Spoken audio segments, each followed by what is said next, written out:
Sejam todos muito bem-vindos para mais uma transmissão do Instituto Vida para Todos, diretamente do auditório da Estância Árvore da Vida, Sumaré, São Paulo. Que Deus nos abençoe nessa noite com a sua palavra, nos alinhando com a sua vontade. Porque não estamos preocupados em meramente fazer um estudo da Bíblia e não estamos preocupados em desenvolver uma teologia.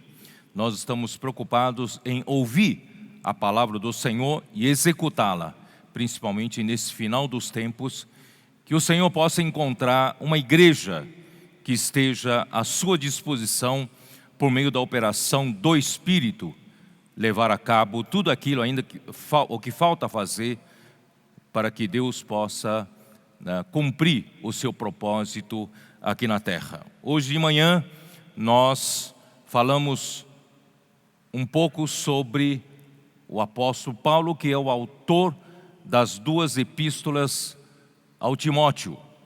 E antes disso nós explicamos um pouco sobre hoje Deus, Ele enviou o Espírito. Na era da igreja é também a era do Espírito.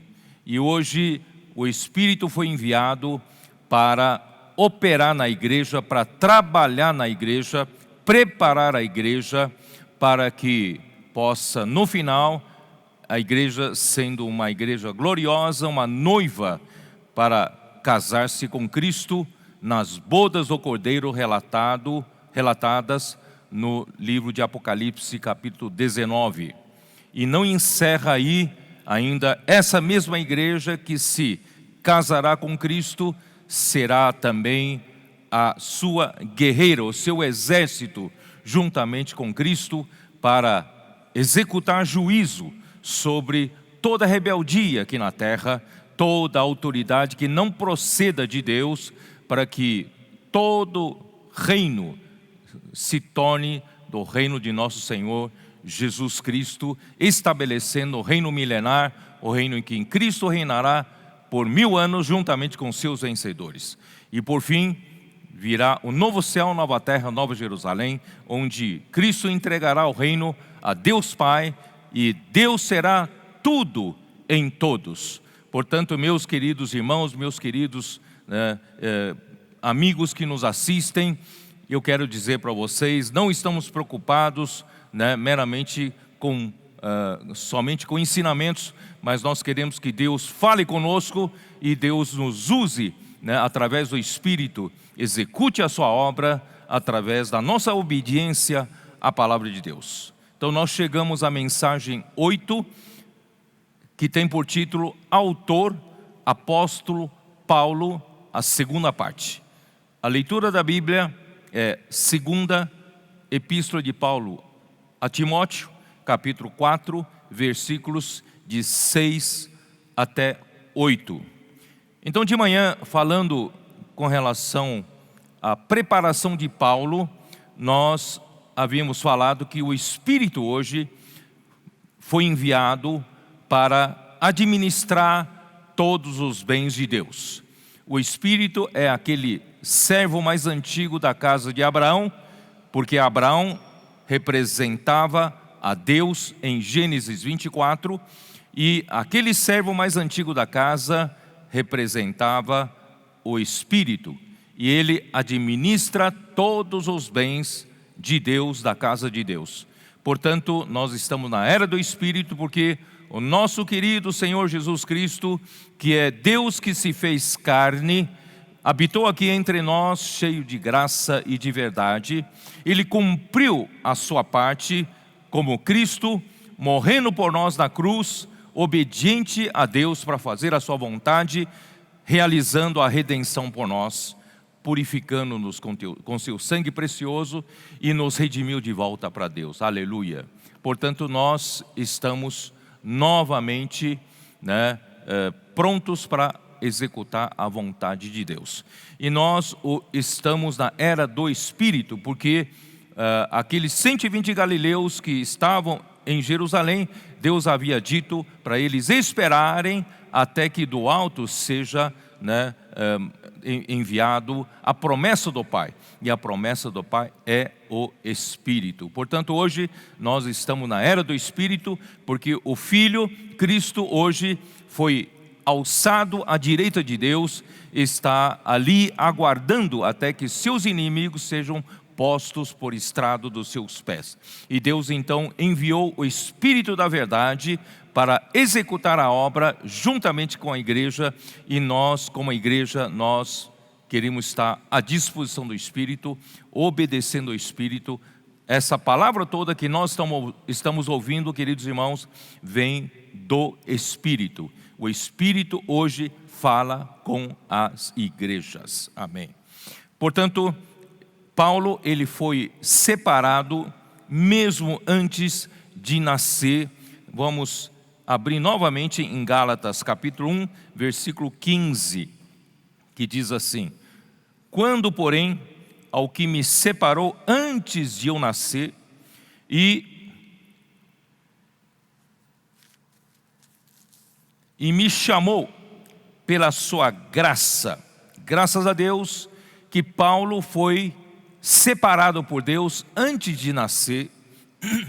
O Espírito, ele tem essa capacidade de trabalhar em nós antes mesmo que nascêssemos, antes mesmo que fizéssemos alguma coisa para Deus, vivendo para Deus.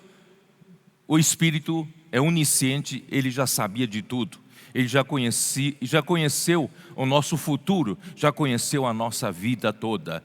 Por isso, o Espírito, que é Deus, ele nos separou antes mesmo de nascermos. Todos que estão me ouvindo podem ter certeza, se você está seguindo essa palavra, se você está ouvindo essa palavra, é porque você foi separado antes de você nascer, e Deus, em dado momento, ele te chamou. Paulo, ele em um certo momento, ele foi chamado por Deus quando ia pelo caminho próximo a Damasco, certo?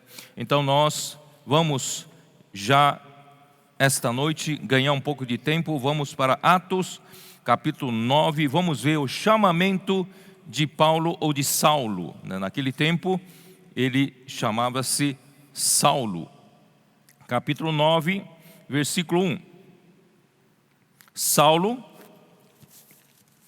respirando ainda ameaças e morte contra os discípulos do Senhor, dirigiu-se ao sumo sacerdote e lhe pediu cartas para as sinagogas de Damasco, a fim de que, caso achasse alguns que eram do caminho, assim homens como mulheres, os levasse presos para Jerusalém.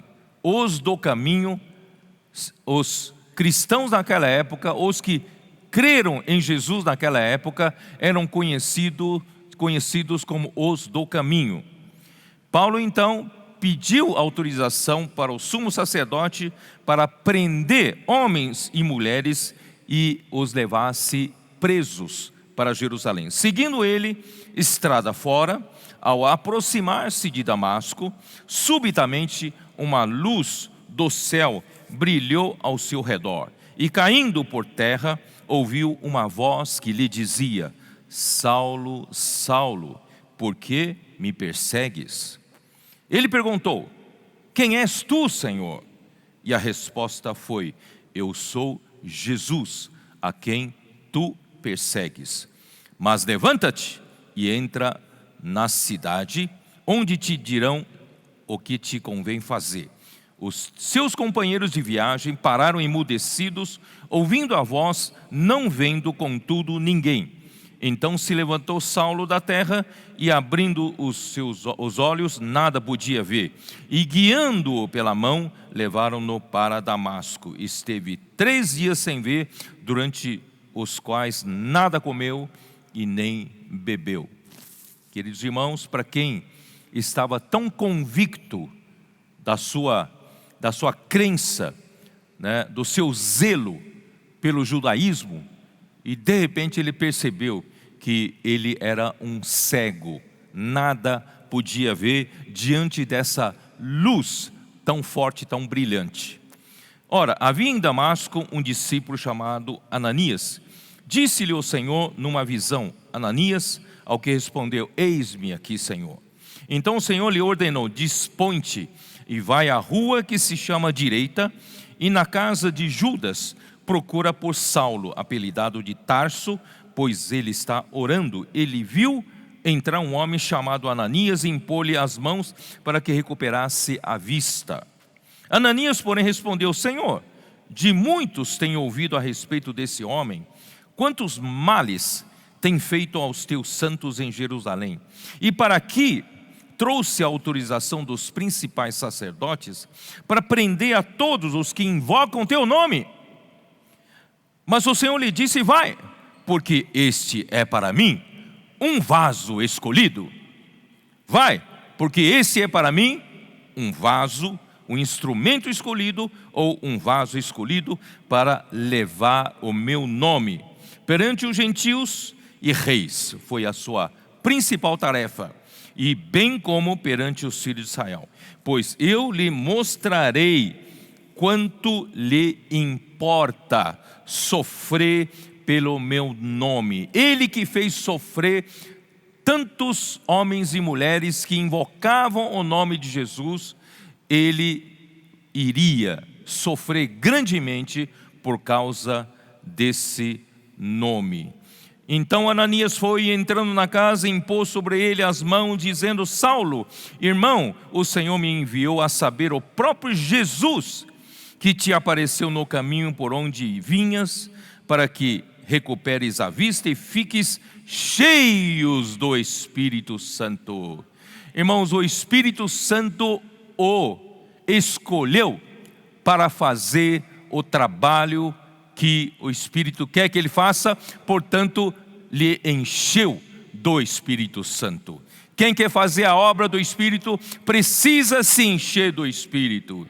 Imediatamente lhe caíram dos olhos como que umas escamas, e tornou a ver. A seguir, levantou-se e foi batizado, e depois de ter se alimentado, sentiu-se fortalecido. Então permaneceu em Damasco alguns dias com os discípulos.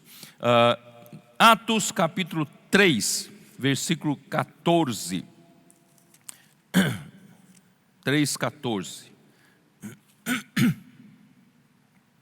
Versículo 13: o Deus de Abraão, de Isaque e de Jacó, o Deus de nossos pais, glorificou ao seu servo Jesus, a quem vós traístes e negastes perante Pilatos, quando este havia decidido soltá-lo. Vós, porém, negastes o santo e o justo, e pediste que vos concedessem um homicida. Dessarte mataste o autor da vida, a quem Deus ressuscitou dentre os mortos, do que nós somos testemunhas. Essa é a palavra de Pedro, juntamente com 11 apóstolos. E também Atos 22 registra a palavra em que Paulo ele foi preso em Jerusalém.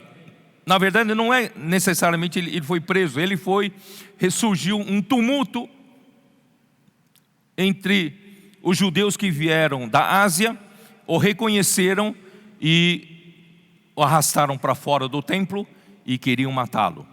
E nessa hora, o comandante da guarda ali de Jerusalém foi socorrê-lo juntamente com os soldados, com o centurião, e assim protegeram a Saulo. E Paulo, ao subir na escadaria, pediu ao comandante que ele fizesse sua defesa, ele pudesse falar com o público, e foi-lhe permitido falar, né? Aqui está em capítulo 22, né?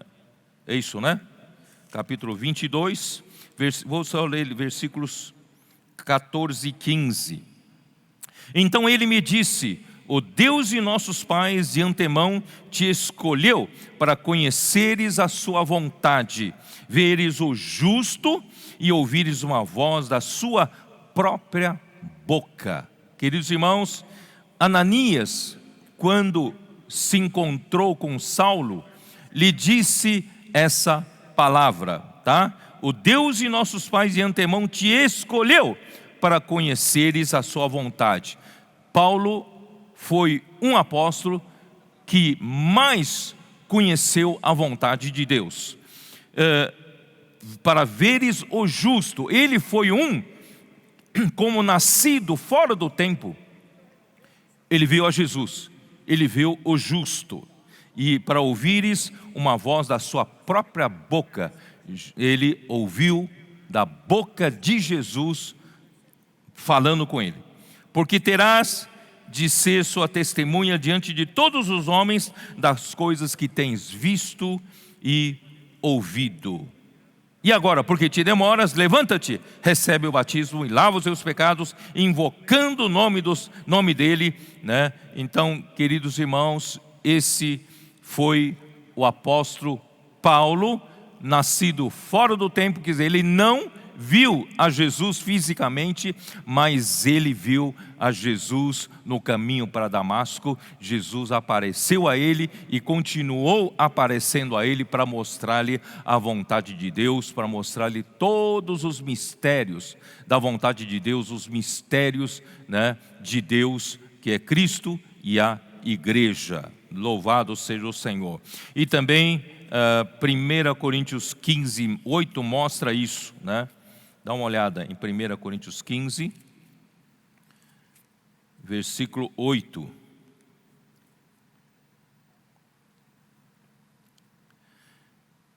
Muitos viram a Jesus, né? Versículo 7, depois foi visto por Tiago e mais tarde por todos os apóstolos. E, afinal, depois de todos, foi visto também por mim, como por um nascido fora de tempo. Quer dizer, ele foi o último que viu, porque os outros viram fisicamente. Ele viu a Jesus numa revelação na luz, no caminho para Damasco, e Jesus continua aparecendo a ele. Porque eu sou menor dos apóstolos, que mesmo não sou digno de ser chamado apóstolo, pois persegui a igreja de Deus. Mas pela graça de Deus, sou o que sou, e a sua graça que me foi concedida não se tornou vã. Antes, trabalhei muito mais do que todos eles, todavia, não eu, mas a graça de Deus comigo. Queridos irmãos, estou lendo tudo isso para você entender um pouco, né, a história de Paulo. Não estou preocupado em falar história por falar, nem te dar mais conhecimento bíblico, mas o meu interesse, queridos irmãos, é nós sermos levados pelo Espírito para ver, né, o modelo que foi deixado, o modelo do apóstolo Paulo, como ele, depois da sua conversão, como ele deu uma volta de 180 graus. A partir de então a sua vida nunca mais foi a mesma, e nós também precisamos ter essa volta completa na nossa vida e dedicarmos toda a nossa vida para fazer a vontade de Deus. Vamos lá, Atos 26.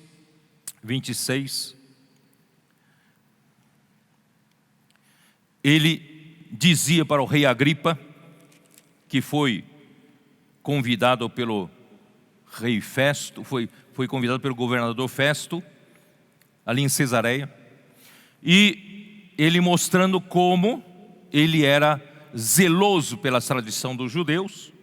E no versículo 9 ele diz assim: na verdade, a mim me parecia que muitas coisas devia eu praticar contra o nome de Jesus, o Nazareno.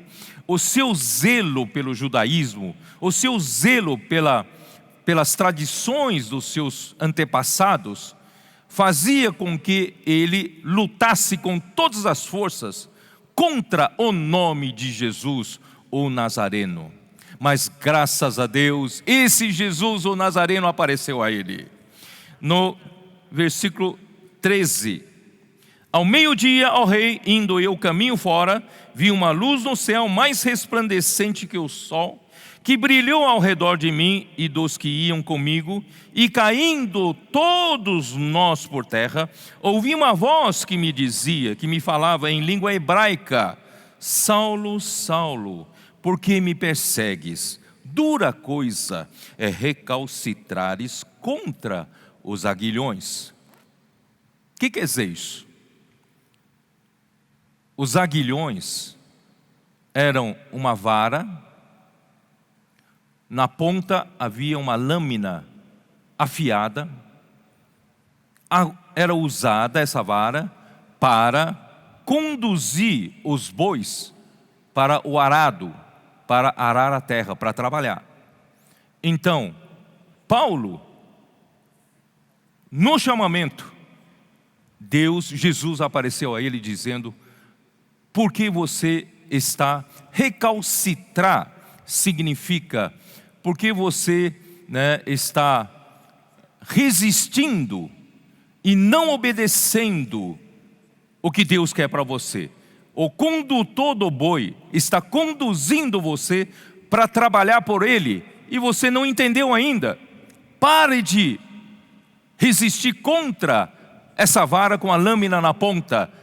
Você só vai se machucar. Obedeça, se aquiete, Então, queridos irmãos, no aparecimento de Jesus no caminho para Damasco, ele já entendeu que Jesus o chamou para o seu ministério. Jesus o chamou para ir trabalhar no campo, para ir trabalhar no arado. Então, era bobagem ele continuar lutando, resistindo contra a condução de Deus, condução do Senhor. Vocês entenderam? Aqui já tinha a intenção clara que Deus ia usá-lo grandemente. Aí versículo 16: mas levanta-te e firma-te sobre os teus pés, porque por isso te apareci, para te constituir ministro e testemunha, tanto das coisas em que me viste, como daquelas pelas quais te aparecerei ainda. Jesus iria aparecer mais vezes a Paulo, livrando-te do povo e dos gentios para os quais eu te envio. É para quê? Para lhes abrir os olhos e os converteres das trevas para a luz, e da potestade de Satanás para Deus, a fim de que recebam eles remissão de pecados e herança entre os que são santificados pela fé em mim. Pelo que, ó rei Agripa, não fui desobediente à visão celestial. Ele recebeu o chamamento, ele recebeu no caminho para Damasco também uma visão.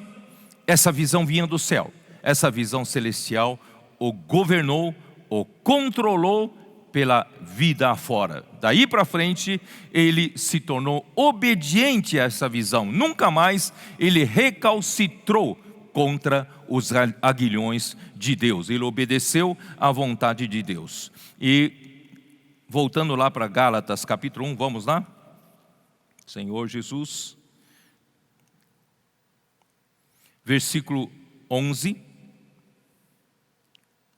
Faço-vos, porém, saber, irmãos, que o evangelho por mim anunciado não é segundo o homem. Queridos irmãos, ele não aprendeu de homem algum, ele recebeu diretamente de Jesus.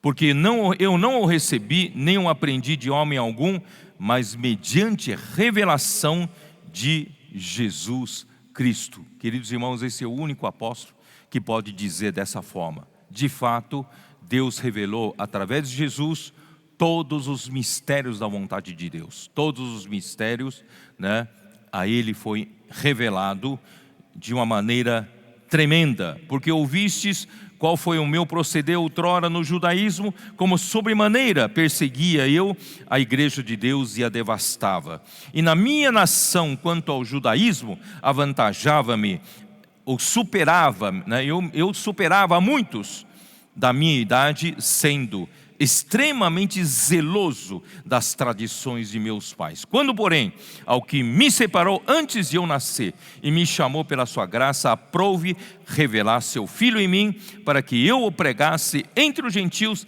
sem detença. Não consultei carne e sangue, nem subi a Jerusalém para os que já eram apóstolos antes de mim, mas parti para as regiões da Arábia e voltei outra vez para Damasco. Essas regiões, né, da Arábia poderia ser um lugar perto mesmo de Damasco, não era muito longe.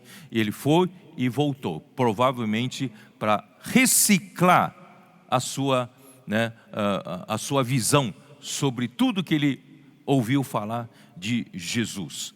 E com relação à visão, eu também quero mostrar 2 Coríntios 12, 2 Coríntios 12, versículo 1, que diz assim: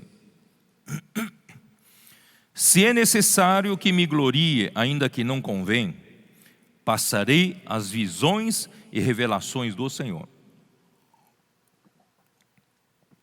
Paulo tinha esse privilégio de o Senhor Jesus aparecer-lhe várias vezes e mostrar-lhe visões e revelações. Ele humildemente fala: conheço um homem em Cristo, que na verdade seria ele mesmo. Conheço um homem em Cristo que há 14 anos foi arrebatado até o terceiro céu, se no corpo ou fora do corpo, não sei, Deus o sabe. E sei que o tal homem, se no corpo ou fora do corpo, não sei, Deus o sabe, foi arrebatado ao paraíso e ouviu palavras inefáveis, as quais não é lícito ao homem referir. De tal coisa me gloriarei, não porém de mim mesmo, salvo nas minhas fraquezas. Pois se eu vier a gloriar-me, não serei nécio, porque direi a verdade, mas abstenho-me, para que ninguém se preocupe comigo mais do que em mim vê ou de mim ouve, para que não me ensoberbecesse com a grandeza das revelações. Foi-me posto um espinho na carne, mensageiro de Satanás para me esbofetear, a fim de que não me exalte. Por causa disto, 3 vezes pedi ao Senhor que o afastasse de mim, mas ele me disse: a minha graça te basta, porque o poder se aperfeiçoa na fraqueza. De boa vontade, pois, mais me gloriarei nas fraquezas, para que sobre mim repouse o poder de Cristo. Pelo que sinto prazer nas fraquezas, nas injúrias, nas necessidades, nas perseguições, nas angústias por amor de Cristo. Porque quando sou fraco, então é que sou forte. Irmãos, esse é o perfil do apóstolo Paulo. De manhã, eu falei para vocês, eu li em 1 Timóteo 1, que eu gostaria, tudo isso que eu estou falando, irmãos, não estou falando da história dele meramente, eu quero mostrar para vocês que Deus quer deixar esse modelo para nós. Capítulo 1 de Timóteo, versículo 16, vou ler outra vez, li de manhã. Mas por essa mesma razão, me foi concedida misericórdia, para que em mim o principal evidenciasse Jesus Cristo, a sua completa longanimidade, e servisse eu de modelo a quantos hão de crer nele para a vida eterna. Paulo foi um zeloso pelo judaísmo, zeloso pela tradição de seus pais. Por causa desse zelo, que mais tarde diria em Romanos 11, um zelo sem entendimento. Ele perseguiu a igreja, ele colocou nas prisões vários homens e mulheres e os maltratava. E ele o fez na ignorância, na incredulidade. Mas Deus, a seu tempo, o chamou. Ele, desde que foi chamado, meus queridos irmãos, essa é a minha preocupação. eu estou lendo tudo isso para que seja o seu modelo e seja o meu modelo. Nosso Senhor Jesus foi o nosso primeiro modelo. Ele veio aqui na terra, Ele se compadeceu, né, das multidões, como ovelhas sem pastor. Ele ia de cidade em cidade para pregar o evangelho do reino, curando os enfermos, né? Ele veio aqui para salvar os homens, e Ele não mediu esforços. Ele não ficou no hotel, Ele não ficou no lugar, no palácio. Ele andou de cidade em cidade, de aldeia em aldeia, pregando o evangelho do reino. E o nosso querido, amado apóstolo Paulo seguiu as mesmas pisadas. E eu gostaria muito, irmãos, que a igreja de Deus, no final dos tempos, seguisse as mesmas pisadas. Não pensar em nosso conforto, não pensar em nossa posição na igreja, não pensar na luta pelo poder. Não estamos aqui buscando fama para si, não estamos aqui buscando glória para nós. Estamos aqui, queridos irmãos, para cumprir a vontade do Pai, cooperando com a obra do Espírito. É para isso que o Senhor nos chamou.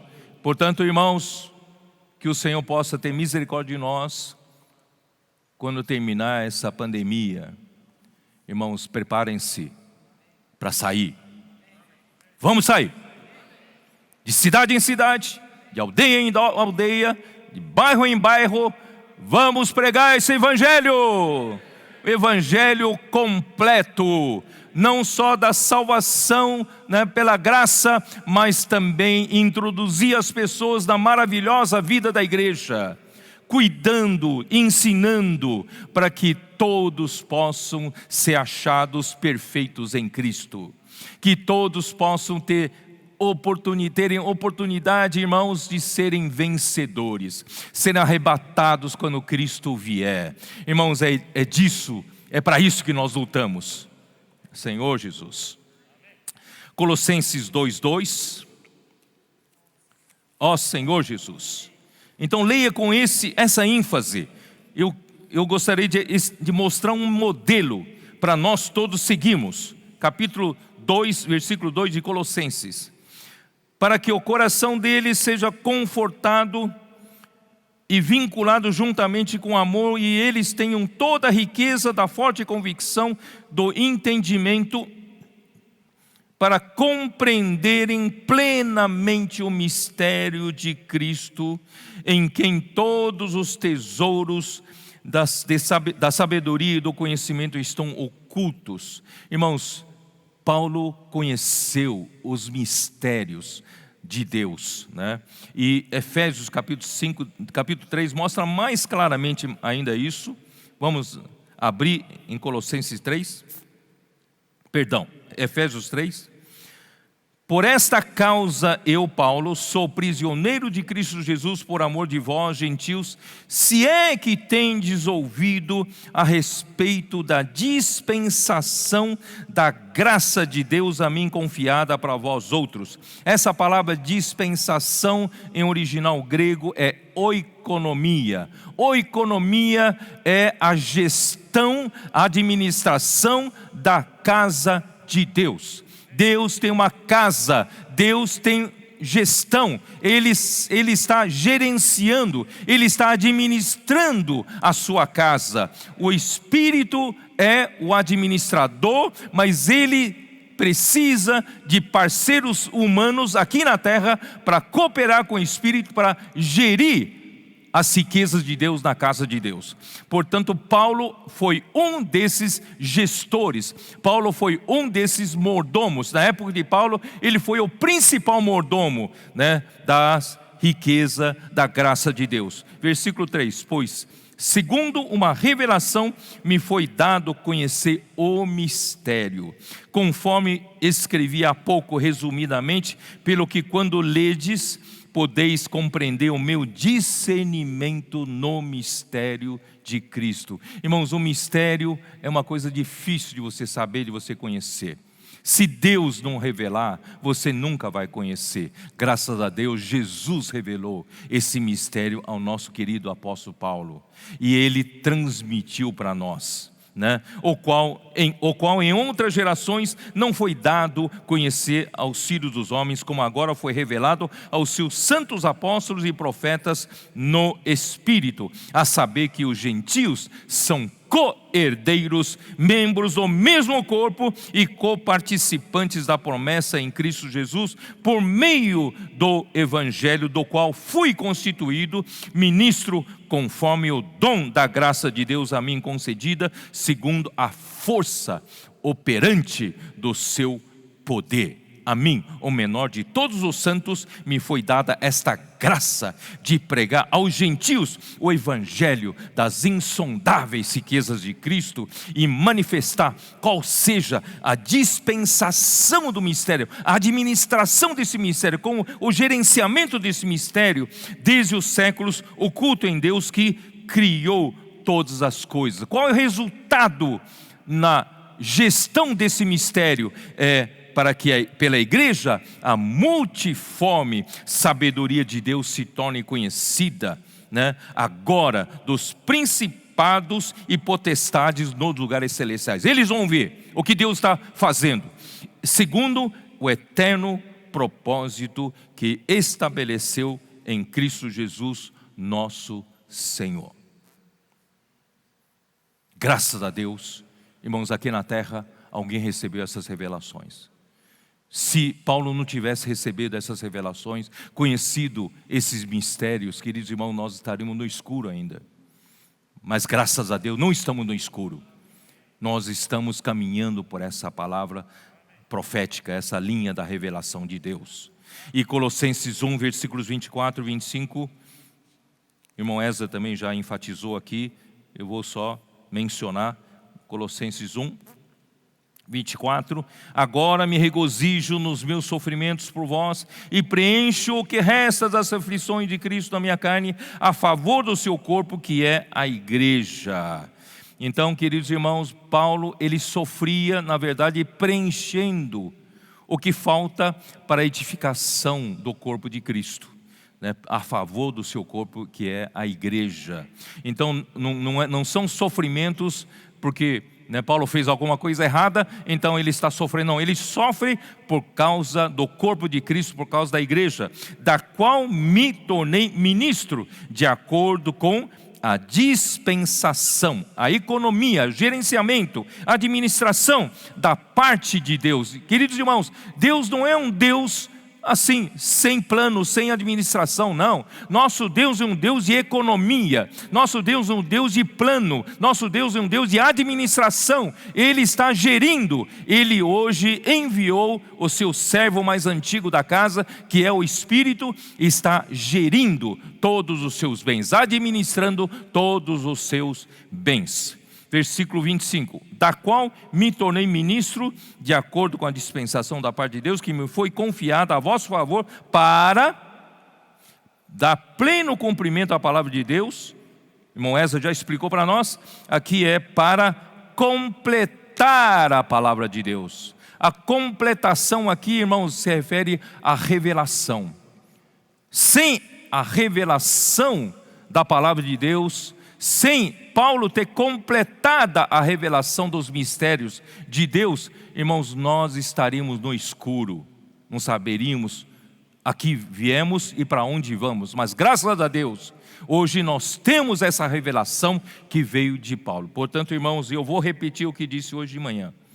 Deus, Ele teve os seus apóstolos aqui na terra, os primeiros apóstolos, e eles nos ensinaram. Tudo isso que está na Bíblia forma, o ensinamento dos apóstolos. Tivemos vários apóstolos que nós temos aqui no Novo Testamento, as suas epístolas formam o ensinamento dos apóstolos. Todavia, a parte central, a parte principal da revelação do ensinamento dos apóstolos é com Paulo. Paulo recebeu a revelação da parte principal da economia de Deus, do plano de Deus. Portanto, queridos irmãos, nós temos que louvar a Deus por ter esse homem, que trouxe essa revelação para nós. E em segundo lugar, disse hoje de manhã também, para os que não puderam assistir hoje de manhã, eu também disse que na Bíblia, no Novo Testamento, o único apóstolo que teve o seu registro desde a sua conversão até a sua morte, martírio, pela obra do Senhor, não há outro senão o apóstolo Paulo. O apóstolo Paulo, Deus então fez questão de deixar-nos a revelação que veio por meio do apóstolo Paulo, e também deixou um modelo de vida de um homem que quer servir ao Senhor, e também do seu trabalho, da sua obra, da sua abnegação, da sua atitude, do seu procedimento para servir ao Senhor. Irmãos, eu não sei mais o que dizer. Deus deseja que isso seja estabelecido por nosso modelo. Nós estamos no final dos tempos. Se nós não retornarmos a esse modelo, nós não vamos conseguir terminar o que Deus tem para fazer. Tomara que a igreja se prontifique a esse chamamento. Fazemos parte dessa igreja dos vencedores, a igreja em Filadélfia. Nós cooperamos com o Espírito, nós vamos fazer o que falta fazer aqui na terra. Bom, de repente, Paulo, vamos lá para Filipenses. Ó Senhor Jesus, Filipenses 3, vamos lá para Filipenses 3.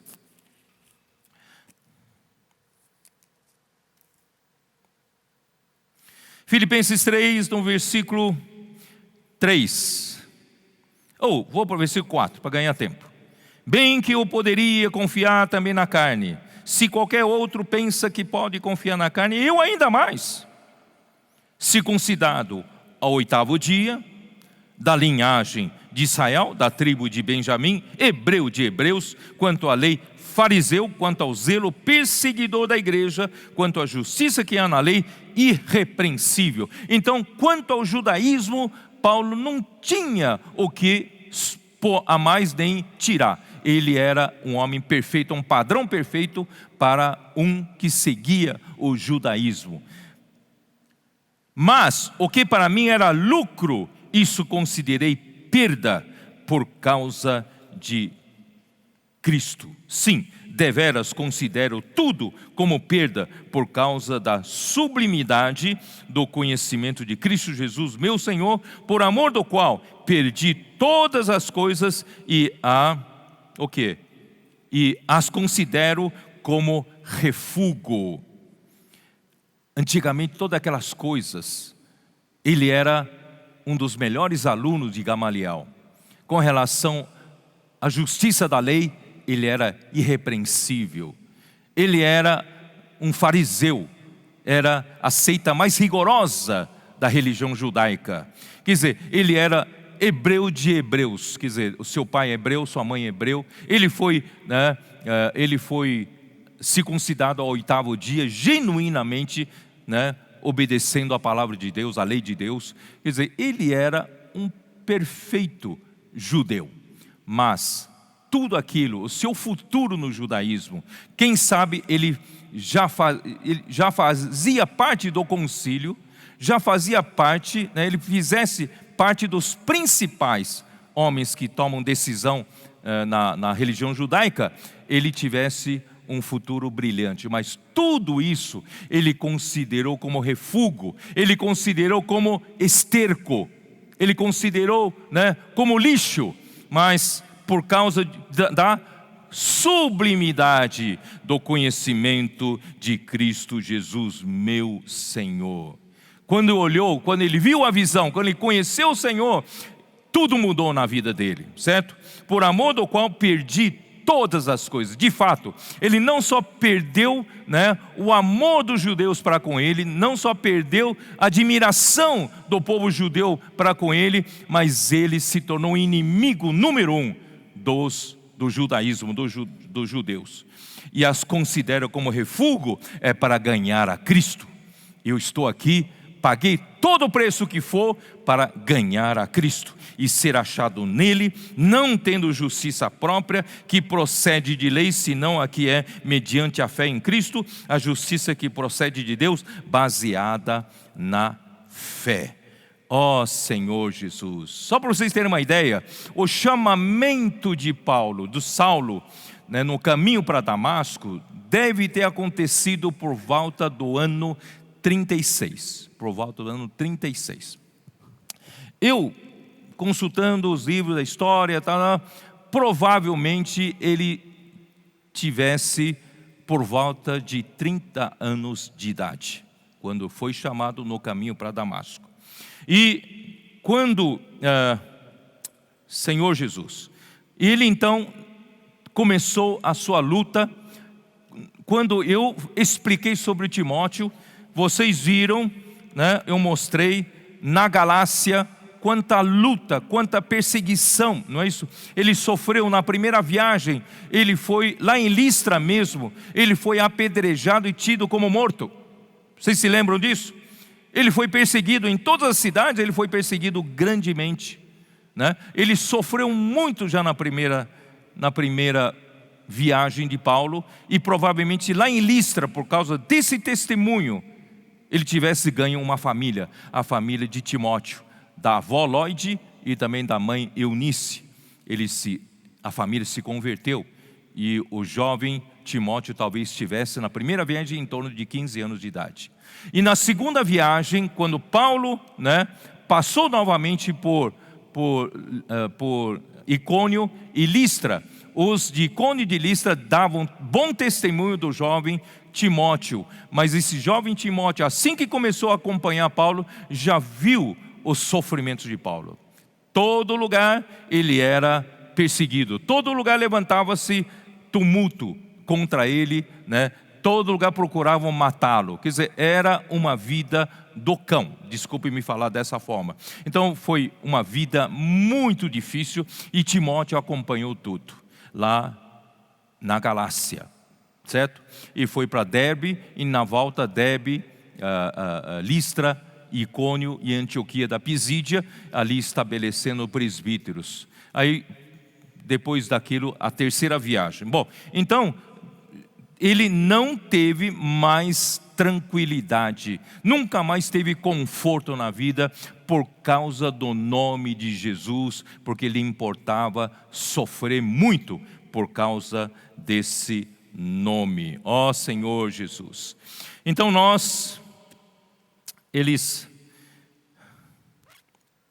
eu queria só dizer uma coisa aqui. Quando Paulo e Barnabé, no final da primeira viagem, tiveram que passar por Jerusalém, porque além da perseguição dos judeus, que não gostavam de cristãos, por quê? Porque Jesus para eles não era Deus. Então nós estavam pregando uma aberração. Então eles lutavam contra os cristãos, por isso que Paulo era tido como inimigo número 1 dos judeus naquela época. Mas, além da perseguição dos judeus, Paulo teve que enfrentar a perseguição dos crentes judeus de Jerusalém. Os próprios judeus que creram Jesus em Jerusalém, eles começaram a perseguir a Paulo, porque eles queriam dizer para o Paulo: você não deveria pregar contra a lei de Moisés, contra a circuncisão. Na verdade, Paulo não pregava contra, Paulo pregava a Cristo, dizendo que em vindo a Cristo, já passou a época de observação da lei. Chegou o quê? Chegou Cristo, ele tira agora o seu povo, do tutor, do aio da lei.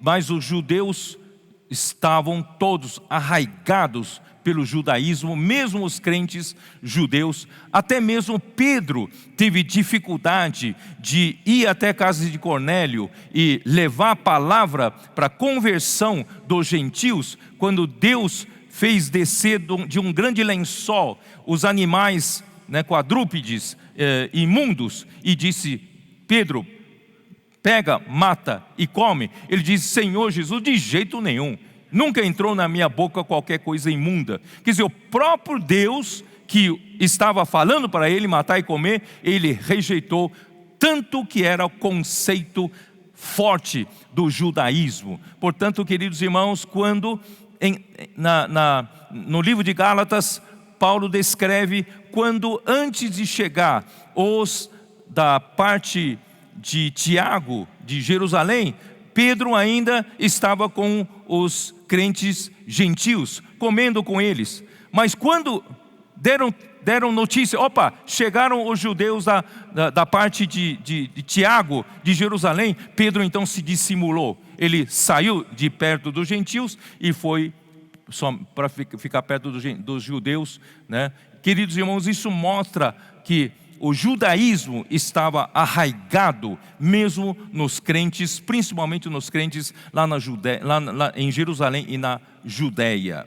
Tá? É por isso que o Evangelho não conseguia romper essa barreira da tradição do judaísmo para poder entrar para as nações, para os gentios. Então Deus teve de usar Paulo, o apóstolo Paulo, por causa da resistência dos próprios judeus que creram em Jesus, de largar, né, o judaísmo, de não fazer do judaísmo uma barreira para viver a vida cristã.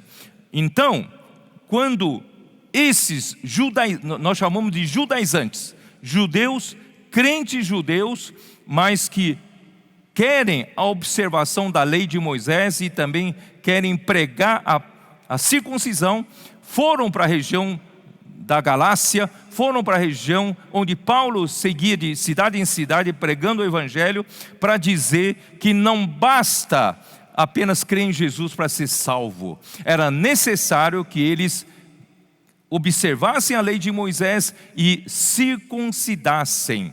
Todos precisavam, os gentios precisavam se circuncidar. Queridos irmãos, isso Paulo disse: se vocês praticarem isso, vocês estarão o quê? Ofendendo tudo que Deus fez por meio de Cristo. Portanto, irmãos, essa já não bastava a oposição forte da primeira viagem por parte dos judeus, do judaísmo, mas a partir da sua volta da primeira viagem, da segunda viagem, começou também a oposição dos de dentro de casa, dos judeus crentes de Jerusalém, da Judéia, né, pregando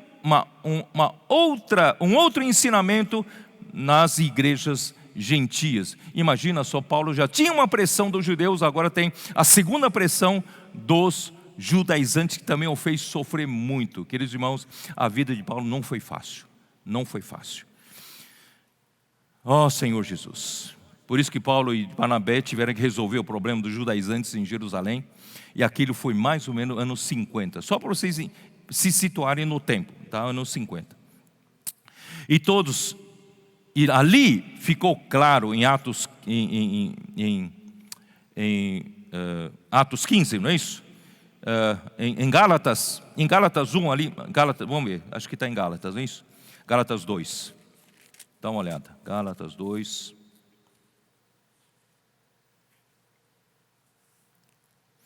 versículo 7.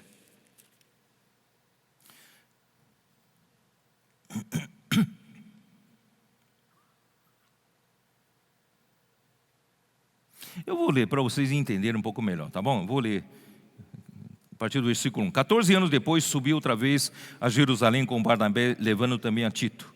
Subi em obediência a uma revelação e lhes expus o evangelho que prego entre os gentios, mas em particular aos que pareciam de maior influência, para de algum modo não correr ou ter corrido em vão. Contudo, nem mesmo Tito, que estava comigo sendo grego, foi constrangido a circuncidar-se. E isto por causa dos falsos irmãos que se entremeteram com o fim de espreitar nossa liberdade, que temos em Cristo Jesus, e reduzir-nos à escravidão, aos quais nem ainda por uma hora nos submetemos, para que a verdade do Evangelho permanecesse entre vós. Irmãos, a verdade do Evangelho, a verdade não se subverte, a verdade não se, como é que fala? Não se negocia. A verdade do Evangelho é a verdade do Evangelho. Ó Senhor Jesus, onde estou?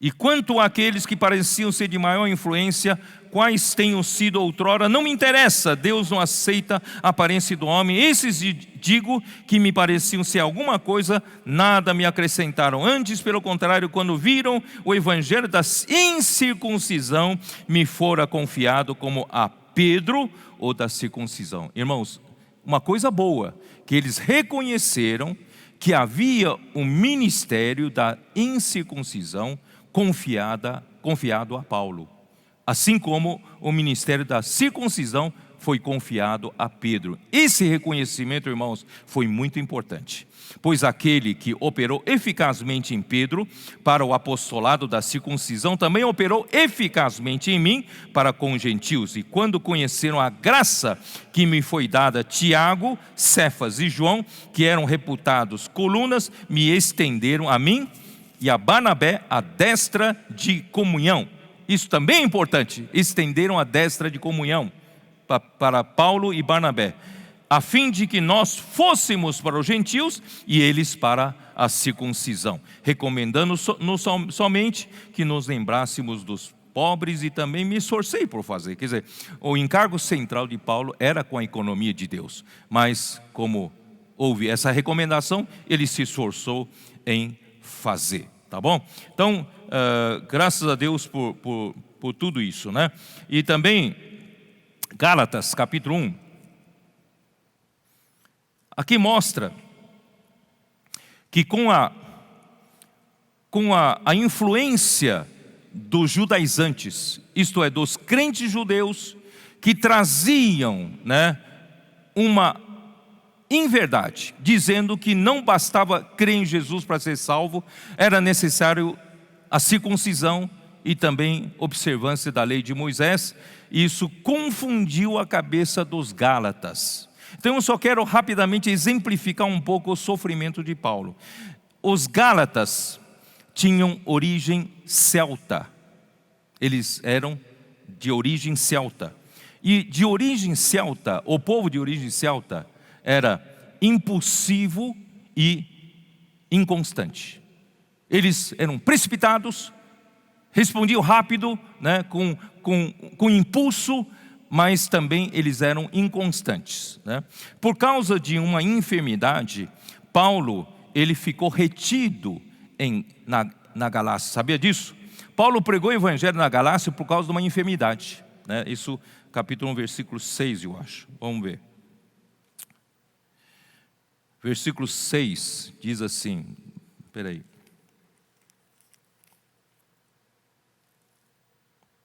Acho que melhor, vamos ler primeiro capítulo 4 de Gálatas, versículo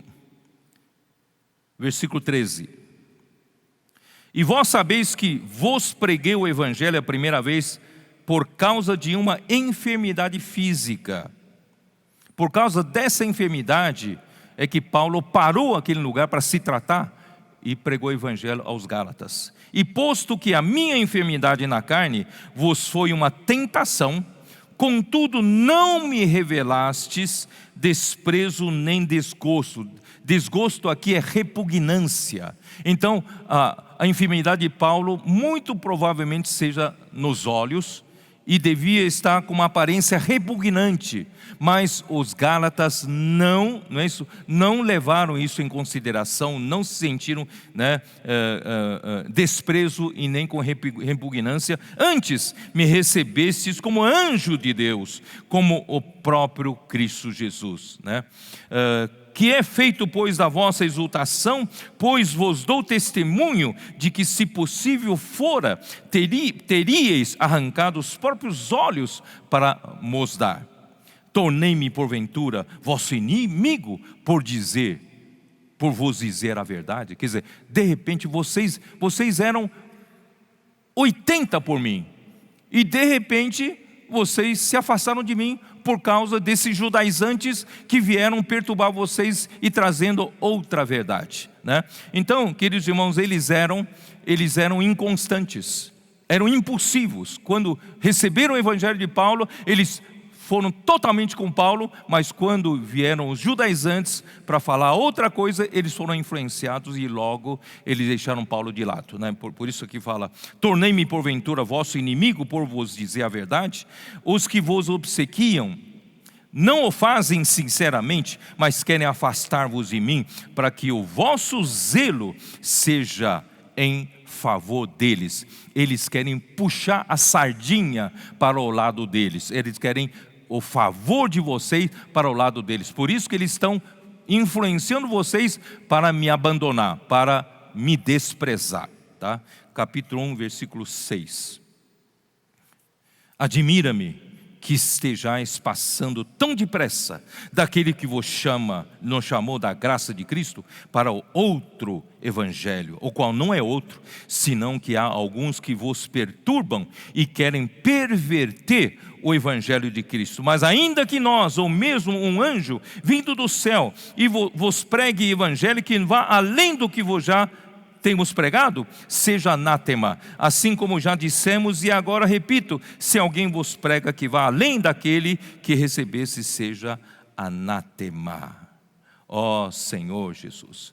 Irmãos, estão entendendo? O sofrimento de Paulo era por causa dos judeus, por causa dos judaizantes, e ele com tanto suor, lágrimas, fadiga, ia de cidade em cidade levantando igrejas, ensinando-lhes a verdade, não é isso? Passando-lhes a revelação do mistério de Deus. E tão depressa, quando chegam os judaizantes da Judeia, influenciam as igrejas dos gentios, e logo eles passam a tratar Paulo mal, a ter Paulo até como inimigo. Queridos irmãos, veja o sofrimento do apóstolo, né? Capítulo 2 de 2 Coríntios 2, vamos lá. 2 Coríntios 2. Vocês têm interesse em acompanhar isso ou não? Eu estou tentando levar vocês para dentro da história, para vocês se colocarem na pele de Paulo e vestir essa mesma conduta hoje, para o final dos tempos. Capítulo 2, versículo 2, que diz: porque se eu vos entristeço, quem me alegrará, senão aquele que será entristecido por mim mesmo? Isto escrevi para que quando eu for, não tenha tristeza da parte daqueles que deveriam alegrar-me, confiando em todos vós, e que a minha alegria é também a vossa. Porque no meio de muitos sofrimentos, irmãos, presta bem atenção, porque no meio de muitos sofrimentos, de coração vos escrevi com muitas lágrimas, não para que ficasseis entristecidos, mas para que conhecesseis o amor que vos consagro em grande medida. Agora vamos ver a atitude de Paulo na palavra, versículo 17. Porque não estamos, como tantos outros, mercadejando a palavra de Deus. Antes, em Cristo é que falamos na presença de Deus com sinceridade e da parte do próprio Deus. Talvez você não entenda muito bem esse versículo. Sabe o que é? Por que Paulo fala tantos outros? Eles estão mercadejando a palavra de Deus. Essa palavra mercadejar, em grego, tem o sentido dos vendedores ambulantes, dos caixeiros viajantes, que saíam de cidade em cidade para vender os seus produtos, muitas vezes enganosamente. como aqueles antigamente de filme de faroeste, né, em uma carroça, vendia elixir, né, vendia xarope, vocês sabem disso, né? É mais ou menos essas coisas. Então, os muitos, né, que mercadejavam, tinham ciúmes de Paulo, tinham inveja de Paulo, porque Paulo atraía muitos seguidores, muitas pessoas eram salvas por meio da pregação de Paulo. Então, naquela época surgiram muitos outros, também queriam imitar Paulo, vendendo um produto barato por um alto preço. Isso é mercadejar a palavra de Deus. Mas, irmãos, Paulo não mercadejava a palavra de Deus. Paulo Paulo pregava o verdadeiro produto de altíssima qualidade, né, de altíssima eficácia. Queridos irmãos, essa é a palavra que nós pregamos hoje. Não devemos mercadejar. Não faça da palavra de Deus um negócio para seu benefício próprio, de qualquer forma, seja para fama, seja para glória, ou seja para dinheiro. Não venda um produto de uma forma enganosa, tá? Então Paulo pregava a palavra, porque em Cristo eles pregavam a palavra em Cristo. É em Cristo que eles falavam na presença de Deus. Irmãos, se a gente perder a presença de Deus, nós perdemos tudo. Não sei se vocês sabem, Esdras e eu, nós andamos de certa forma, irmãos, com muito temor e tremor. Porque tudo que fazemos, a palavra que pregamos, deve ser em Cristo e na presença de Deus. Porque se perdemos a presença de Deus, irmãos, nós perdemos a unção. Hoje é a era do Espírito. Se o Espírito retira de nós a sua unção, eu estarei perdido, não sei o que fazer. Queridos irmãos, orem por nós. Nós queremos não mercadejar a palavra de Deus, não passar a palavra de Deus com outras intenções. Nós queremos passar a palavra de Deus de uma maneira pura, falando na presença de Deus com toda sinceridade, né? E da parte do próprio Deus. A nossa palavra vem da parte do próprio Deus. Não vem do meu estoque de conhecimento, não vem do meu arquivo da memória, vem do próprio Deus. Amém. Vamos lá. 1 Coríntios 9.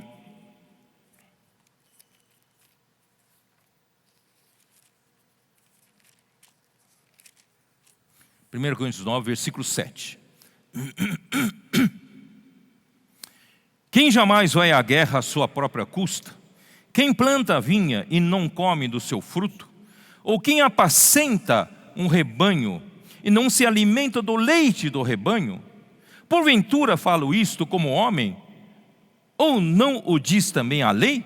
Porque na lei de Moisés está escrito: não atarás a boca ao boi quando pisa o trigo. Acaso é com bois que Deus se preocupa? Ou é seguramente por nós que Ele diz? Certo que é por nós, que está escrito: pois o que lavra, cumpre fazê-lo com esperança. O que pisa o trigo, façam na esperança de receber a parte que lhe é devida. Se nós vos semeamos as coisas espirituais, será muito. Recolhemos de vós bens materiais, será muito. Se outros participam desse direito, nós não participamos. E se outros participam desse direito sobre vós, não o temos nós em maior medida. Entretanto, não usamos desse direito. Paulo não usou desse direito. Antes, suportamos tudo para não criarmos qualquer obstáculo ao Evangelho de Cristo. Não sabeis vós, os que prestam serviço sagrado do próprio templo, sim alimentam, e quem serve ao altar do altar tira o seu sustento? Assim ordenou também o Senhor aos que pregam o Evangelho, que vivam do Evangelho. Eu, porém, não me tenho servido de nenhuma destas coisas, e não escrevo isto para que assim se faça comigo, porque melhor me fora morrer, antes que alguém me anule esta glória. Irmãos, olha só o coração puro do nosso irmão, do apóstolo Paulo. Irmãos, por isso que eu digo, vamos seguir esse modelo. Não estamos aqui para qualquer benefício. Não estamos aqui, não é, para receber qualquer coisa em troca.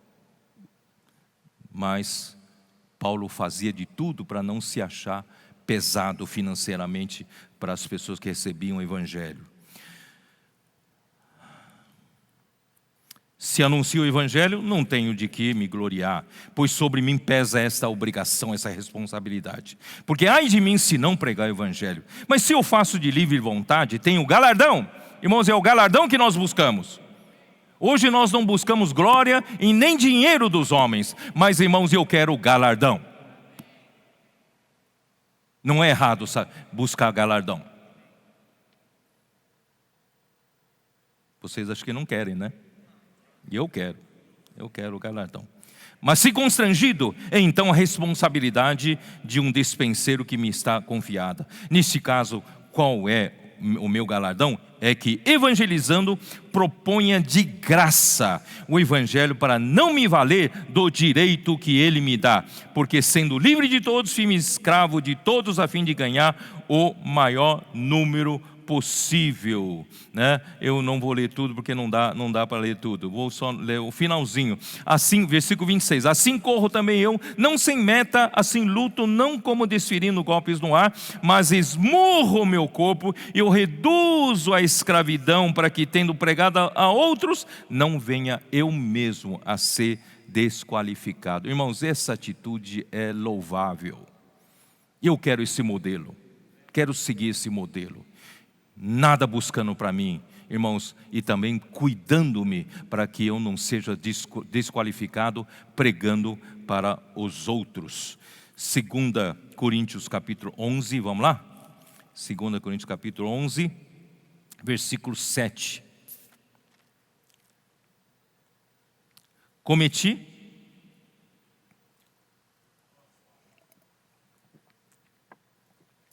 porventura algum pecado, pelo fato de viver humildemente, para que fosseis vós exaltados, visto que gratuitamente vos anunciei o Evangelho de Deus? Despojei outras igrejas, recebendo salário para vos poder servir. Estando entre vós, ao passar privações, não me fiz pesado a ninguém, pois os irmãos, quando vieram da Macedônia, supriram o que me faltava, e em tudo me guardei e me guardarei de você pesado. A verdade de Cristo em mim, né? Então, bom, eu não vou falar porque embaixo ele fala dos falsos apóstolos, tá? Vamos para 2 Tessalonicenses. É o livro que nós acabamos de ler. 2 Tessalonicenses.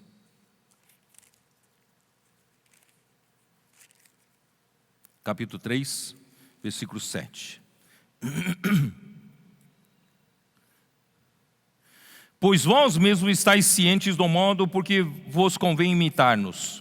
Vamos imitar esse modelo, visto que nunca nos portamos desordenadamente entre vós, nem jamais comemos pão à custa de outrem, pelo contrário, em labor e fadiga, de noite e de dia, trabalhamos a fim de não sermos pesados a nenhum de vós. Além de ministrar a palavra, eles trabalhavam para não ser pesado para ninguém.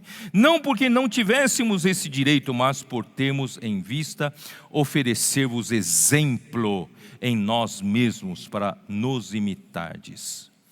Portanto, quando ainda convosco vos ordenamos isso, se alguém não quer trabalhar, também não coma.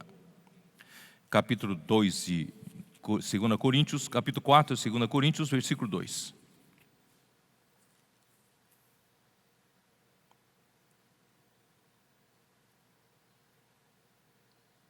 Pelo contrário, rejeitamos as coisas que por vergonhosas se ocultam, não andando com astúcia, nem adulterando, a palavra de Deus. Antes nos recomendamos a consciência de todo homem na presença de Deus pela manifestação da verdade. Irmãos, esse versículo é muito importante. Adulterar aqui, irmãos, tem o sentido grego original, é de apanhar em armadilha, de corromper, portanto adulterar, apanhar em armadilha. Nós não estamos aqui apanhando ninguém em armadilha. Armadilha, irmãos, é prender alguém para que daí para frente esse alguém venha suprir tudo que eu necessito em termos de dinheiro, em termos de fama, em termos de glória. Nós não trabalhamos para isso. Havia na época falsos mestres que usavam todo tipo de ardil e de manipulação para convencer seu público sobre as suas crenças, com o objetivo de conquistar um grupo de patrocinadores para seus projetos pessoais. No tempo de Paulo tinha muitos desses falsos mestres. A palavra que Paulo pregava era a própria verdade, a realidade de todas as coisas verdadeiras reveladas na palavra de Deus. E a sua pregação é para manifestar a verdade. A verdade é a palavra de Deus. Isso já comentei bastante, queridos irmãos, não vou falar muito agora. Bom, 1 Tessalonicenses capítulo 1, versículo 5. Senhor Jesus. Porque o nosso evangelho não chegou até vós tão somente em palavra, mas sobretudo em poder, no Espírito Santo e em plena convicção, assim como sabeis tem sido o nosso procedimento entre vós e por amor de vós. Então, irmãos, a palavra do Evangelho não é meramente uma pregação vazia. Ela tem por trás, irmãos, uma realidade. Tem por trás, vem com todo tipo de amor e procedimentos verdadeiros. É por isso que a palavra de Paulo tinha poder e no Espírito Santo. E capítulo 2 de 1 Tessalonicenses, quando eu e Esdras lemos, irmãos, nós demos muita atenção, eu quero ler de novo com vocês. Versículo 3. Pois a nossa exortação não procede de engano, nem de impureza, nem se baseia em dolo. Pelo contrário, visto que fomos aprovados por Deus, a ponto de nos confiar a Ele o Evangelho, assim falamos, não para que agrademos a homens, e sim a Deus, que prova o nosso coração. Irmãos, um ministro de Deus, um apóstolo de Deus, se ele não for aprovado por Deus, Deus não falaria por meio dele. Se ele é aprovado por Deus, então Deus é aquele que prova o nosso coração para nos usar. Se ele não prova e não aprova, Deus não nos usa, pode ter certeza. A verdade é que nunca usamos de linguagem de bajulação, nem de, como sabeis, nem de intuitos gananciosos. Disto Deus é testemunha. Irmãos, em Tessalônica havia pessoas ricas. Havia aquelas senhoras de alta sociedade e havia aqueles gregos de boa posição social. Irmãos, era muito fácil para um obreiro fraudulento aproveitar-se daquela igreja para ganhar dinheiro, com intuitos gananciosos. Queridos irmãos, mas Paulo nunca bajulou os mais ricos. Irmãos, nós temos que tomar cuidado com isso. Nós não podemos fazer acepção de pessoas na igreja. Nós não podemos bajular quem tem dinheiro. Para o Senhor, todos são importantes. Não é porque alguém tem dinheiro, ele tem melhor lugar na igreja. Queridos irmãos, isso é bajular. Nós não bajulamos, não usamos linguagem de bajulação com intuitos gananciosos, para que possam ficar, receber um pouco de dinheiro. Irmãos, isso é feio. Também jamais andamos buscando glória de homens, nem de vós, nem de outro. Irmão, nós não buscamos glória de ninguém. Não corremos atrás de popularidade. Não somos candidatos a nenhum cargo político. Nós estamos aqui, irmãos, sendo servos de Jesus Cristo, seguindo o exemplo de Jesus Cristo, andando sempre pela cruz, andando no caminho da cruz. Senhor Jesus. Bom, aqui então, em seguida, fala de cuidar como mãe, como pai, com fadigas, com exaustão. Irmão, eu não vou nem falar sobre isso, vocês conhecem isso, tá? E vou falar rapidamente 2 Coríntios capítulo 6, versículo 4. Nem isso eu vou tocar muito, porque não tenho mais tempo, preciso terminar com uma coisa importante para descrever para vocês. 2 Coríntios 6, versículo 4. Paulo se recomendava como um apóstolo verdadeiro de Deus. Pelo contrário, em tudo recomendando-nos a nós mesmos como ministro de Deus. Na muita paciência. Irmãos, requer muita paciência se você quer ser útil na mão do Senhor. Nas aflições, não pense que você vai ter conforto daqui para frente. Nas aflições, nas privações, quer dizer, nas necessidades. Vai faltar uma coisa, faltar aquilo. Irmãos, não reclame. Nas angústias, vamos passar por situações difíceis. Nos açoites, nas prisões, Paulo realmente passou. Nos tumultos, passou por em muitas cidades. Nos trabalhos, nas vigílias, nos jejuns. Irmãos, na pureza. Ó Senhor Jesus, esse é um ponto que eu queria chamar a atenção de vocês. O modelo que Paulo deixou para nós, irmãos, é um modelo de pureza. Hoje, muitos servos de Deus, ou muitos que trabalham no meio dos cristãos, dos filhos de Deus, irmãos, perdoa-me, irmãos, hoje é muito carente. Nós temos muita carência de pureza. Que Deus nos restaure essa pureza que havia no apóstolo Paulo. A gente faz tudo isso, irmãos, não é para a gente galgar posição, não é para a gente ganhar mais fama, sermos aplaudidos, elogiados, louvados, não. Nós fazemos tudo isso, irmãos, é por amor ao Senhor, para fazer a sua vontade. Na pureza, no saber, na longanimidade, na bondade, no Espírito Santo e no amor não fingido, e na palavra da verdade. Irmão, isso é importante. Quando nós falamos a nossa palavra é a própria verdade.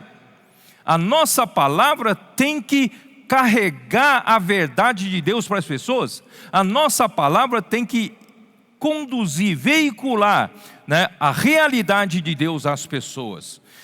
No poder de Deus tem que ter poder pelas armas da justiça, quer ofensivas, quer defensivas, por honra, por desonra, por infâmia, por boa fama, como enganadores, e sendo verdadeiros, como desconhecidos, no entanto bem conhecidos. Nós somos desconhecidos, irmão, porém bem conhecidos. Como se estivéssemos morrendo, contudo, eis que vivemos. Ninguém consegue nos matar, Como castigados, porém não mortos, entristecidos, mas sempre alegres. Pobres, mas enriquecendo muito. Irmão, nós não buscamos ser ricos, mas nós enriquecemos a muitos. Nada tendo, mas possuindo tudo. Aleluia! Irmãos, esse é o coração de Paulo. Ele sofria por amor ao Evangelho. Ó Senhor Jesus. Eu vou ter que ir já para a parte final. Eu vou pular várias coisas. Ó Senhor Jesus.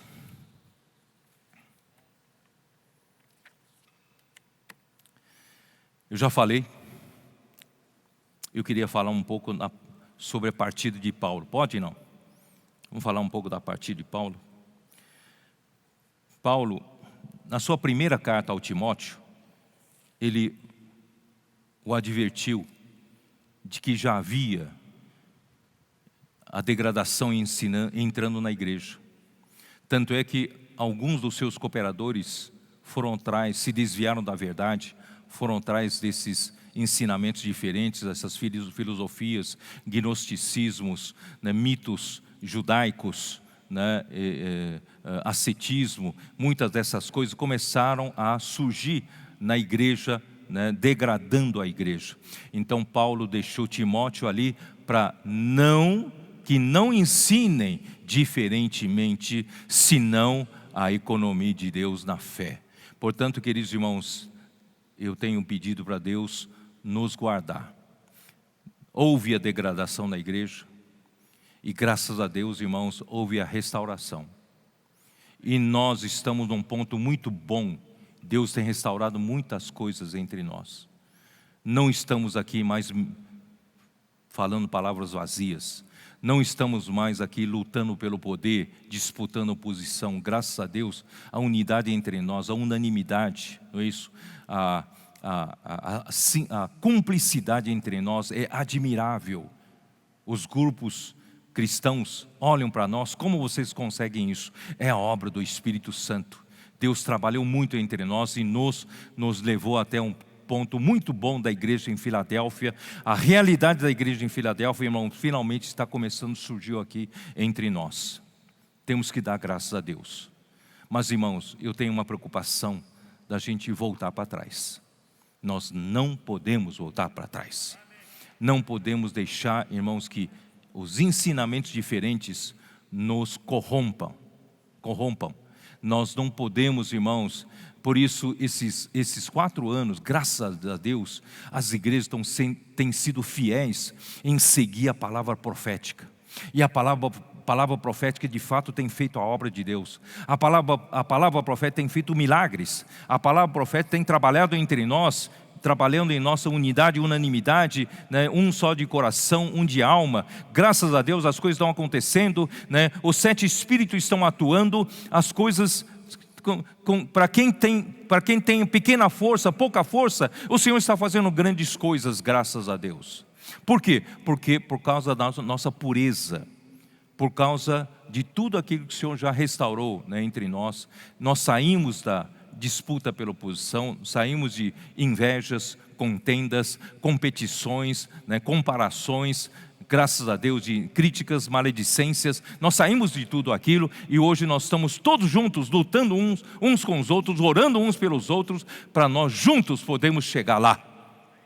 Esse é nós chegamos a esse ponto. Portanto, irmãos, não vamos deixar que os outros ensinamentos venham nos dividir de novo e venham nos fazer regredir e ir para trás. Vamos prosseguir na palavra profética. Vamos amar a palavra profética. Vamos seguir adiante como uma luz de candeia que brilha para nos dar direção até que o dia raie, né? Até que o dia nasça. E esse dia está nascendo, irmãos. Está acontecendo um milagre da aurora. O Senhor está levantando um exército. Portanto, irmãos, não vamos voltar para trás. Não vamos descuidar da palavra profética. Vamos amar a palavra profética. Portanto, irmãos, e Timóteo então foi deixado justamente para não desviar da palavra que Paulo estava falando. Em segunda prisão de Paulo já aconteceu por volta do ano 67. Ele havia sido solto em 64, 65, 66 e 67, e de repente, no ano 67, o imperador Nero resolve prender, né, a Paulo, tá? Então eu vou explicar, se vocês permitirem, eu vou explicar um pouco o pano de fundo, né, dessa perseguição. Em julho do ano de 64, aconteceu o grande incêndio em Roma, em 64. Paulo foi preso em 67, então 3 anos antes. Foi mais ou menos o ano em que Paulo foi solto do primeiro aprisionamento.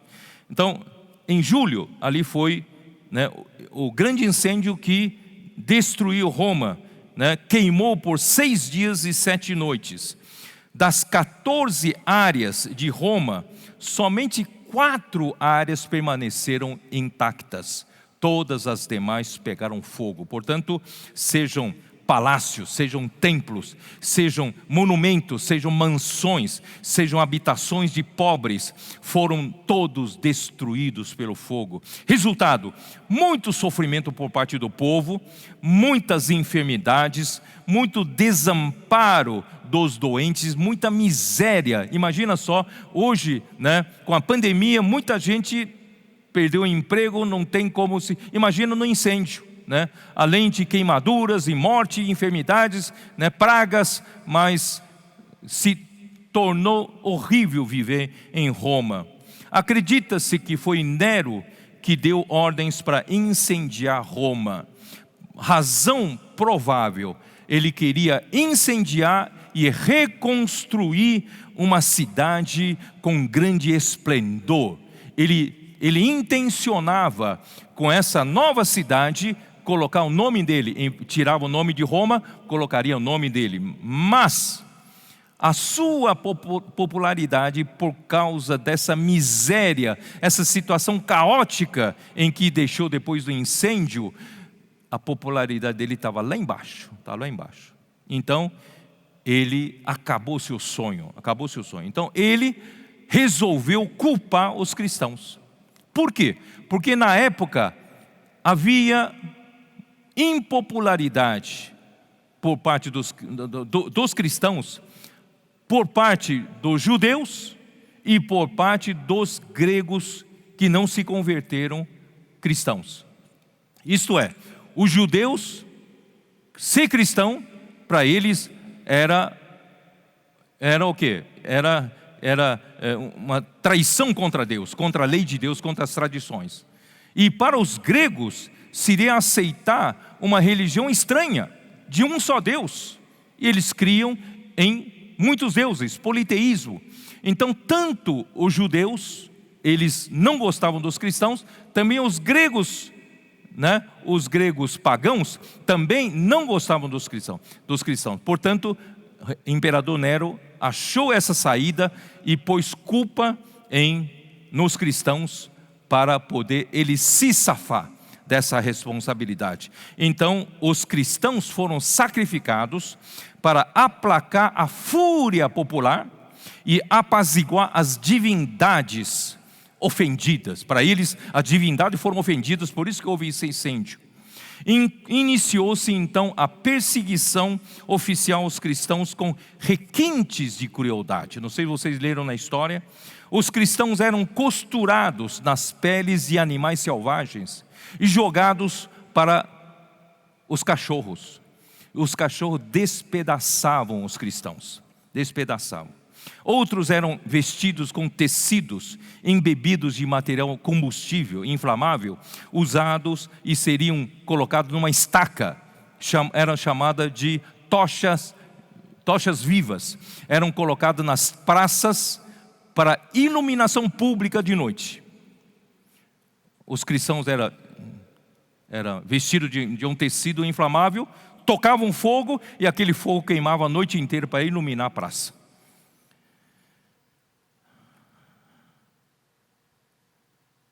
Vocês não sentiram horripilante sobre isso? Eu estou arrepiado aqui. Paulo, por ser um líder proeminente dos cristãos, ele foi preso para Nero poder se redimir desse fracasso. Então ele prendeu a Paulo com esse intuito. Então, o martírio de Paulo, 2 Timóteo. Vamos abrir em 2 Timóteo. Capítulo 1. Versículo 15. Está ciente de que todos da Ásia me abandonaram. Dentre eles, cito Figelo e Hermógenes. Ó Senhor Jesus, todos da Ásia me abandonaram. A Ásia era a menina dos olhos de Paulo, onde ele cultivou ali, né, um centro de aperfeiçoamento dos líderes para a expansão do Evangelho, mas todos da Ásia abandonaram a Paulo. Paulo ficou só. Na sua segunda prisão, já expliquei hoje de manhã, ele foi preso como um malfeitor. Ele foi preso como um criminoso comum, sem ter cometido crime nenhum, porque Nero queria sacrificá-lo para justificar o seu próprio erro, né? Então, no meio desse sofrimento, queridos irmãos, Paulo então requer a presença do seu cooperador mais íntimo, capítulo 4, versículo 9. Procura vir ter comigo depressa, vem depressa. eu preciso de você. Versículo 11, somente Lucas está comigo. Toma também contigo Marcos e traze-o aqui, pois me é útil para o ministério. Ele já estava sendo morto, ainda estava preocupado com o ministério, pediu para trazer João Marcos, né, que havia ele se desentendido com Barnabé na segunda viagem. Queridos irmãos, quando Paulo foi preso em algum lugar, Lucas estava com ele. Então ele foi juntamente com Lucas para Roma para ser julgado, tá? E pelo fato de Paulo ter a cidadania romana, Paulo não podia, né? Ele não podia ser, um dos pontos era não podia ser levado nenhum os açoites antes da condenação. Tanto é que quando açoitaram ele falou: eu sou romano. Quem açoitou ficou com medo, vocês sabem disso. E também um romano não pode ser castigado pela crucificação. Então Paulo não foi crucificado, Paulo foi decapitado. Então aqui no versículo 11, né, traze também, né, o João Marcos. Versículo 5, né, diz assim, versículo 13. Quando vieres, traze a capa que deixei em Trode, em casa de Carpo, bem como os livros, especialmente os pergaminhos.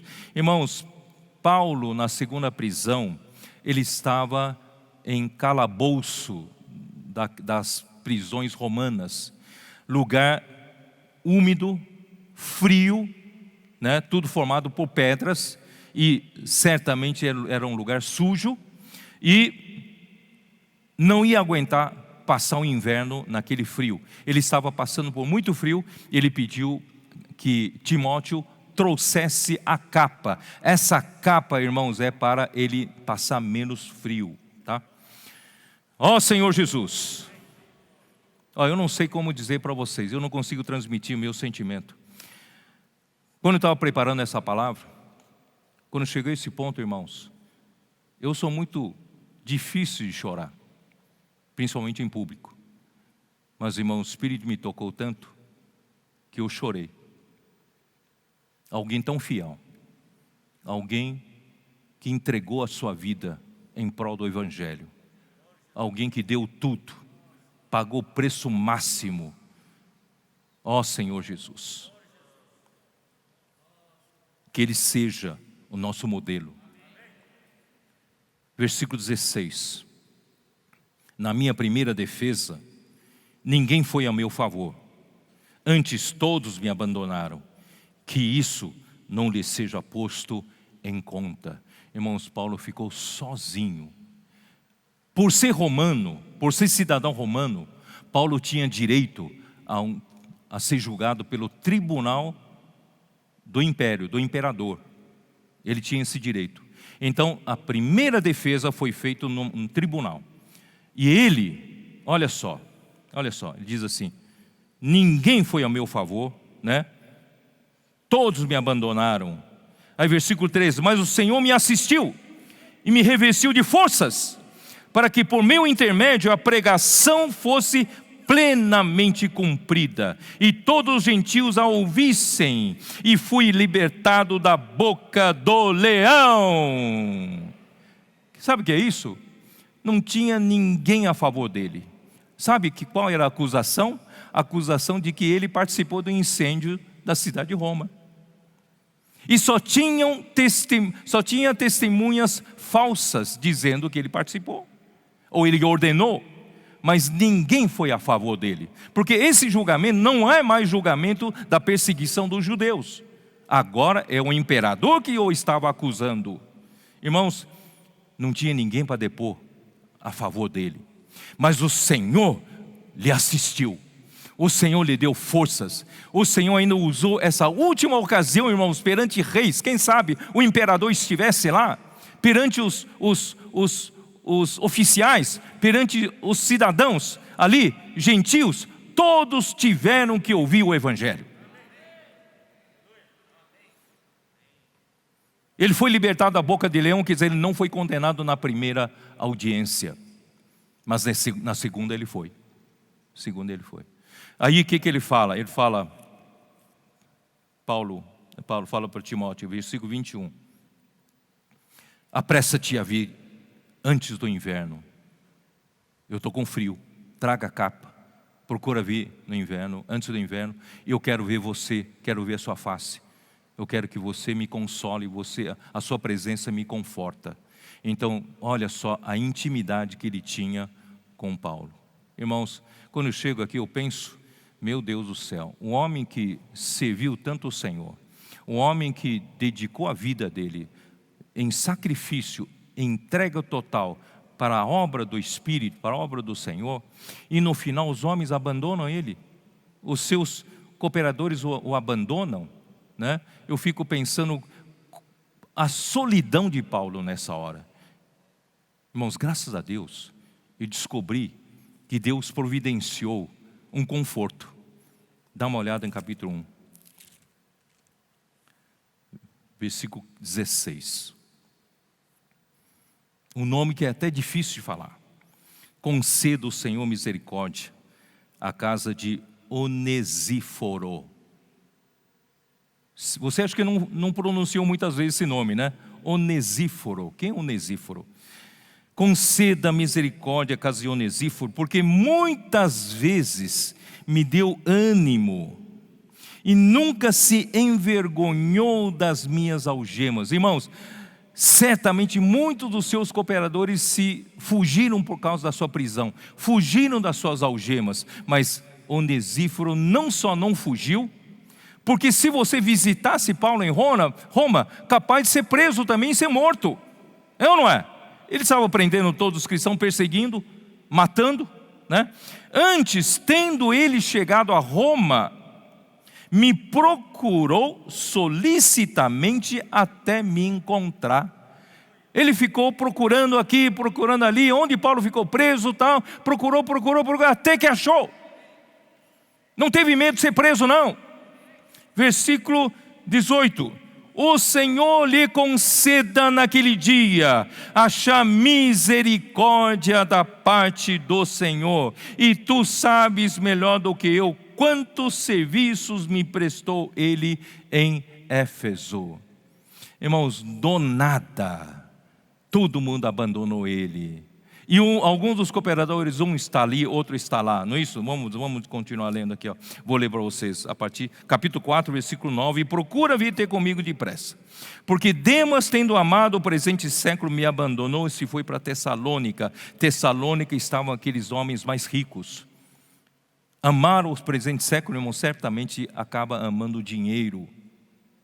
Crescente foi para a Galácia, Tito foi para a Dalmácia, somente Lucas está comigo. Toma contigo Marcos e traze-o, pois me é útil para o ministério. Quanto a Tíquico, mandei-o até Éfeso. Quando vieres, traze a capa que deixei em Troades, em casa de Carpo, bem como os livros, especialmente os pergaminhos. Alexandre, o latoeiro significa quem trabalha com bronze, né?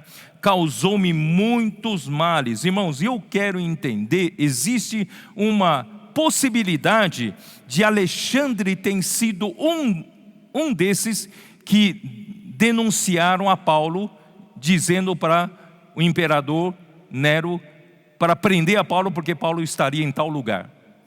Existe essa possibilidade, entendeu? Alexandre o latoeiro causou-me muitos males, o Senhor lhe dará a paga segundo as suas obras. Tu guarda-te também dele, porque resistiu fortemente às nossas palavras.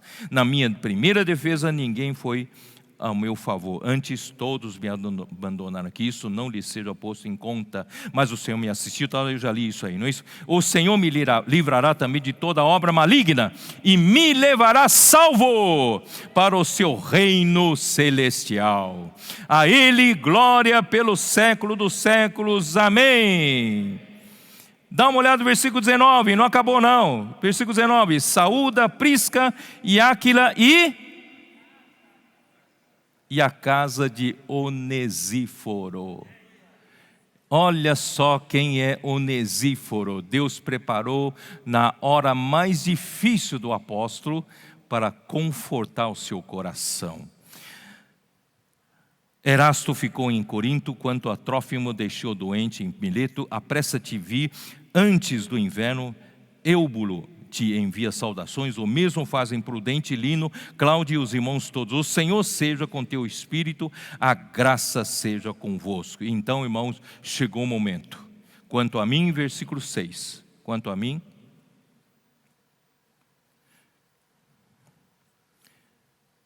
estou sendo já oferecido por libação.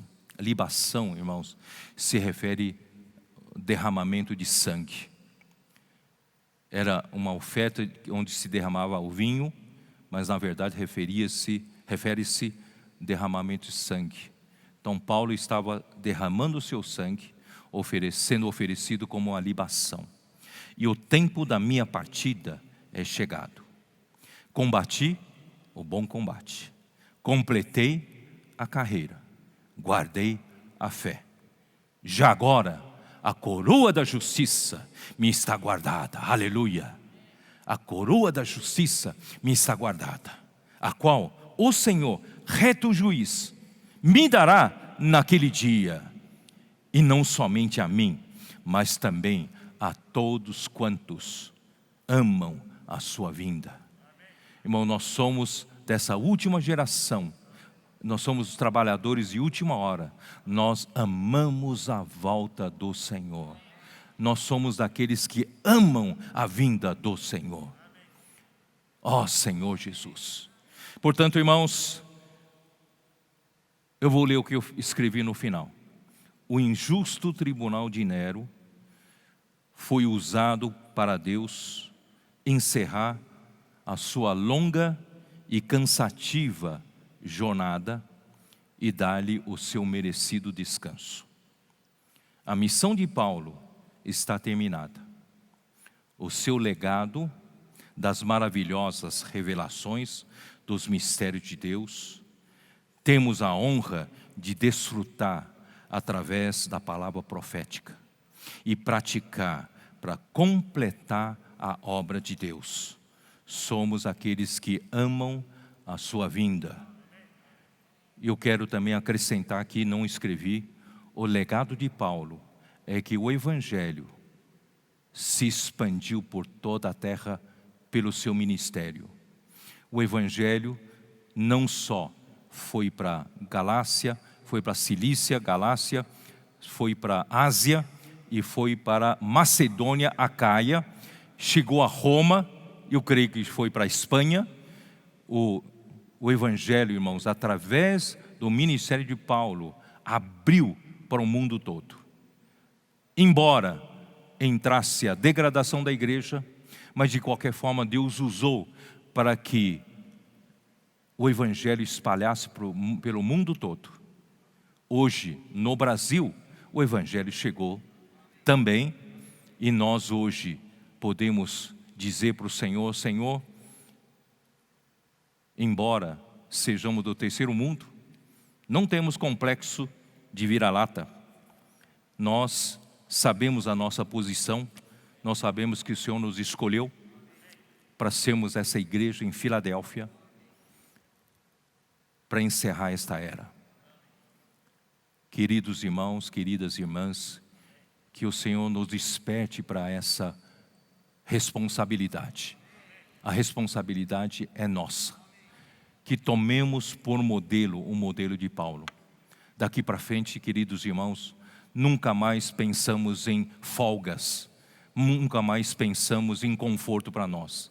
Que o Senhor possa também, igualmente como Paulo foi, nós queremos também viver para o Evangelho. Nós também queremos nos dispor na mão do Senhor, principalmente na era dos 7 Espíritos, que Ele possa nos usar grandemente através das ferramentas como a comportagem dinâmica, alcançando milhões de pessoas, e também o Expolivro, percorrendo em todo lugar, levando o Evangelho do Reino a todo lugar. E também, queridos irmãos, que o Senhor possa usar o Bucafé, usar a vida da igreja, usar a rede de cuidados, também usar as irmãs que estão aí trabalhando para ganhar mulheres. O Senhor possa nos usar como canais para alcançar maior número possível de pessoas, e nós vamos cuidar daquelas pessoas que o Senhor nos confiar. Se o Senhor entregar para nós, todo aquele que o Senhor nos entregar, nós vamos alimentar os nossos conservos a seu devido tempo, até que o Senhor volte. Quando nós fizermos assim, esse estado vai nos fazer aprovado de entrarmos para o reino. E aqueles que estão buscando estágio de maturidade certamente fará diferença no reino de Deus lá no milênio. Queridos jovens, queridos irmãos, queridas irmãs, vamos nos abraçar, não voltar para trás, não voltaremos para trás, vamos seguir adiante, não buscar nada para nosso benefício. Estamos aqui, irmãos, por amor ao Evangelho, por amor à vontade de Deus, cooperando com o Espírito, que o Espírito possa nos usar como esse canal, esse vaso, para fazer o que Deus tem para fazer aqui na terra. Deus abençoe a todos e Jesus é o Senhor. Amém.